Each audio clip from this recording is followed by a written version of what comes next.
आज मी खूपच कमी साहित्यामध्ये ना खूप छान नरम सॉफ्ट आणि अशी तोंडात विरघळणारी मस्त अशी खमंग अशी नारळाची बर्फी बनवलेली आहे। याला तुम्ही नारळाची वडीसुद्धा बोलू शकता। तर खूप छान पद्धतीने तयार होती, वेळसुद्धा कमी लागतो आणि याला लागणारं साहित्यसुद्धा कमी आहे। सहजपणे तुम्ही याला तयार करू शकता, घरच्या घरी अशा मिठाईचा स्वाद घेऊ शकता। तर चला बघूया आपण याला लागणारं साहित्य, बनवायची कृती। तर इकडे मी एक पॅन तापत ठेवलेला आहे, याच्यामध्ये आपण साजूक तूप टाकायचं आहे। जास्त इथे तूप वापरायचं नाही आहे, 1 मोठा चमचा वापरला तरी काही हरकत नाही आहे। त्यानंतर आपण याच्यावर टाकायचं आहे बारीक खोबऱ्याचा, म्हणजे सुक्या खोबऱ्याचा जो चुरा भेटतो ना, तो याच्यामध्ये टाकायचा। ह्याला मी थोडंसं मिक्सरमध्ये बारीक करून घेतलं आहे। इकडे तुम्ही ह्याच्याऐवजी ओलं खोबऱ्याचासुद्धा तुम्ही वाटण करून इथे टाकू शकता। मी इकडे सुकं खोबरं वापरलेलं आहे। सुक्या खोबऱ्याचीसुद्धा खूप छान अशी ही बर्फी किंवा वडी ही तयार होते। तर आता मी ह्याच्यामध्ये हे टाकून घेतले बारीक खोबरं, मिक्सरमध्ये वाटले। ते आता जरा तुपामध्ये थोडं परतून घ्यायचं। आता हे खोबरं तुपामध्ये परतून झालं तर काय होतं, ह्याचा एक छान असा फ्लेवर तर येतो। वरून काय होतं, खोबऱ्याचा जो ड्रायनेस पण असतो तो निघून जातो आणि छान असं नरम सॉफ्ट आपली मिठाई खूप वेळापर्यंत राहते। त्यामुळं भाजून घ्यायचा थोडासा याच्यात खोबऱ्याचा जो हा चुरा आपण वाटून घेतला आहे। रेडीमेड भेटतो बघा सगळीकडे, सुक्या खोबऱ्याचा किस भेटतो, तो फक्त मिक्सरमध्ये थोडासा बारीक करायचा, अगदी टाकायचा नाही आणल्या त्याला थोडंसं बारीक करून मगच हे असं परतून घ्यायचं त्याला। आता छान असं व्यवस्थित थोडंसं लालसरपणा येऊपर्यंत, जसं आपण रवा भाजतो बघा तसं याला थोडा वेळ भाजायचं मंद आचेवर। माझं भाजून झालं की मग आपण हे काढून घ्यायचं। हे बघा थोडा वेळ अजून मी याला भाजून घेते। खूप छान असं मी तुम्हाला घरच्या घरीच मस्त नारळाची वडी बनवून दाखवणार आहे। अगदी नरम सॉफ्ट आणि इतकी छान लागते ना खाता वेळेस, तुम्ही एकदा नक्की ट्राय करा, तुम्हाला खूप आवडेल। ही बर्फी केल्यावर खाल्ल्यावर तुम्हाला इतका छान वाटेल याचा फ्लेवर। हे बघा मस्त भाजून झालेलं आहे, 1-2 मिनटं मी याला छान भाजून घेतलेलं आहे। आता मी हे सगळं काढून घेते आणि एकीकडे मी त्याच पॅनमध्ये काढून स्वच्छ करून त्याच पॅनमध्ये मी 250 ग्राम इथे मी दूध वापरले, अंदाजे अर्धा लिटर दूध वापरले। आता हे तापवायचे आपल्याला, खूप छान याला उकळी येऊन द्यायची। आणि हे दुधाची साईज आहे ना थोडंसं कमी झालं, म्हणजे दूध थोडंसं आटलं ना, तोपर्यंत आपण ह्याला छान तापून घ्यायचं आहे। हे बघा दूध चांगलं तापून निघलेलं आहे आणि याला अजून थोडंसं आटून घ्यायचं आहे, म्हणजे याचा थोडासा टेक्स्चर अजून कमी करायचं आहे आपल्याला, घट ठेवायचा आहे बॅटर आपल्याला हा दुधाचा। हे बघा मस्तपैकी असं छान मंद आचेवर याला उकळून द्यायचं चांगलं। जितकं तुम्ही याला चांगलं उकळून देता ना, तितका याचा एक छान मस्त असा टेक्स्चर तयार होतो, एक घटपणा याच्यामध्ये तयार होता बघा।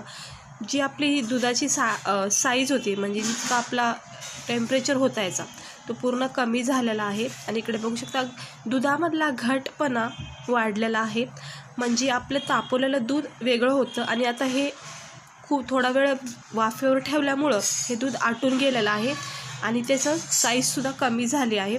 आता याच्यावर आपण इलायची पूड टाकायची किंवा जायफळ पूडसुद्धा तुम्ही इथे टाकू शकता।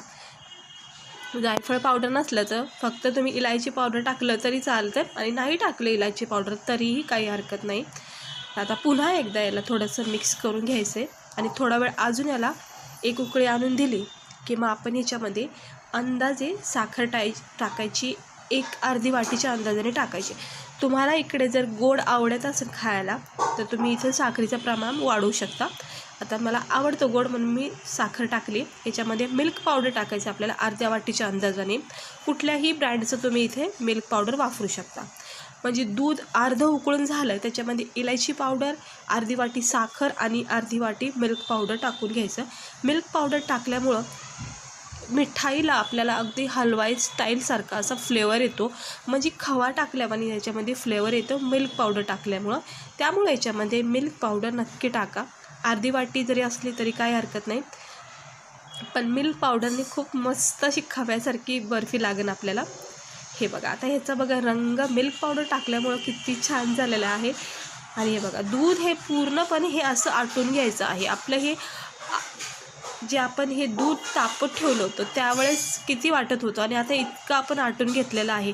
हे असं आटलं गेलं ना दूध, लगेच आपण गॅस बंद करून हे आपण जे खोबरं भाजून घेतले तुपामध्ये ते याच्यामध्ये आपण टाकून घ्यायचं। हे बघा असं टाकून घ्यायचं आणि चारही बाजूने एकजीव करून घ्यायचं पूर्णपणे दुधामध्ये. आता दूध, मिल्क पावडर, इलायची पावडर, साखर असल्यामुळं खूप छान याचा घट्ट बॅटर तयार होतो. अगदी मंद आचेवर याला हे असं मिक्स करवत राहायचं. जोपर्यंत याचा चांगला एक घट डो तयार होत नाही तोपर्यंत याला मिक्स करवत राहायचं.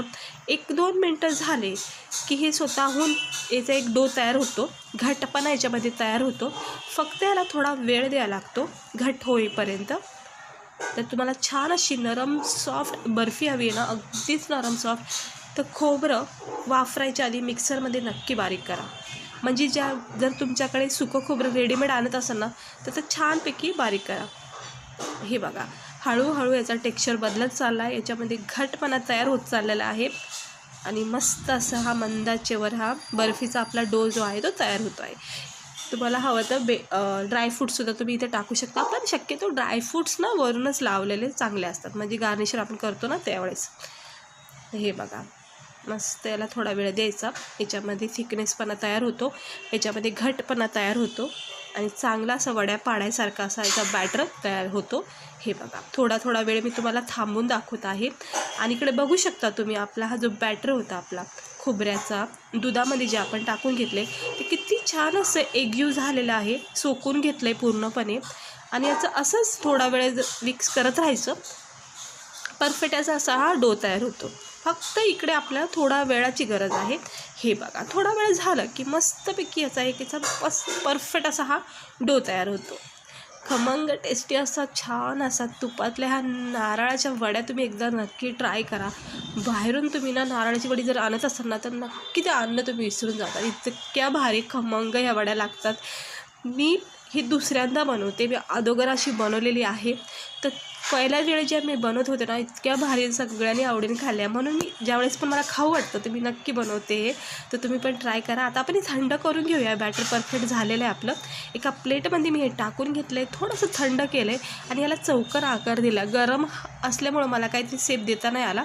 याच्यावर थोडेसे आपण मस्तपैकी पिस्ता लावून घ्यायचं किंवा तुम्हाला आवडीनुसार ड्रायफ्रूट्स लावायचं, थोडंसं फ्रीजमध्ये ठेवायचं. याला थोडासा याला जाम होऊन द्यायचं, सेट होऊन द्यायचं आणि मग याच्या वड्या पाडायच्या.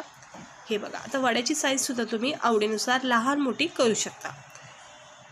हे असं हलक्या हाताने चाकूच्या सहाय्याने किंवा कटर भेटतो बघा असं वड्या वगैरे पाडायचं, ते असेल तर त्यानेसुद्धा तुम्ही याला कट करू शकता. झाल्या बॅटरला पहिलं सेट करून घ्यायचं चौकोन आकार. तर तुम्हाला गोल आकार असेल तर त्या आकाराने तुम्ही सेट करून 2 मिनटं फ्रीजमध्ये किंवा रूम टेम्परेचरवर ठेवून द्यायचं, जोपर्यंत बॅटर चांगलं सेट होत नाही तोपर्यंत. आणि मगच वड्या पाडायच्यात, अगदी पाडायच्या नाहीत. आता जसा याला वेळ जाईल तसे ह्या वड्या खूप छान जाम होऊन जातील. हे बघा मी एक पीस तुम्हाला काढून दाखवते. तर इकडे बघू शकता किती छान नरम सॉफ्ट आणि लुसलुशीत अशी ही बर्फी तयार झाली आहे. नारळाची वडी तयार झाली. नारळाचा चुरा जो आपण वापरला आहे त्याला मिक्सरमध्ये वाटल्यामुळं खूप छान नरम सॉफ्टनेस पण याच्यात तयार झाला आहे. अगदी हलवाई स्टाईल आपल्या ह्या मिठाई तयार झाली. नारळाची बर्फी, नारळाची वडी, खमंग टेस्टी अशी ही वडी, पाहता क्षणी खाऊ वाटणारी अशी ही सॉफ्टनेस आणि भरपूर रसदार अशी ही मिठाई तयार होती. नारळाची खाता क्षणी इतकी छान मेल्ट होती. प्रत्येक बाईट्समध्ये ना तुम्हाला एक फ्लेवर लागतो, दुधाचा, माव्याचा, इलायची पावडर, तुपाचा एक फ्लेवर. खूप छान अशी ही बर्फी तयार होती. घरच्या घरी सणासुदीला मिठाई बाहेरून आणण्यापेक्षा ना तुम्ही ही नारळाची बर्फी आणि मी दुधाची पेढ्याची रेसिपीसुद्धा तुम्हाला मी टाकलेली आहे चॅनलवर, तुम्ही बघू शकता. आणि हे बघा पुन्हा एकदा मी तुम्हाला एक पीस दाखवते. नरम सॉफ्ट अशी ही नारळाची बर्फी, वाटतसुद्धा नाही ही नारळाची बर्फी आहे, असं वाटतं पेढा आहे, पण ही नारळाची बर्फी आपण तयार केलेली आहे. आणि आवडलं असेल तर एकदा नक्की ट्राय करा. खूप कमी वेळामध्ये, खूप कमी साहित्यामध्ये तयार होती आणि खाता क्षणी तुमचे सगळेजण भरभरून तारीफ करतील, इतक्या भारी तयार होत्या त्या. जसं जसं वेळ जातं तसं ह्या वड्यामध्ये कडकपणा तयार होतो, म्हणजे पॅक राहतात, अशा तुटून नाही जात लगेच. तर मस्त अशा बनवा घरच्या घरी. सणासुदीला बाहेरून मिठाई आणायची काही गरज नाही. तर कशी वाटली तुम्हाला आजची रेसिपी? आवडली असेल तर लाईक करा, चॅनलला सबस्क्राईब करा.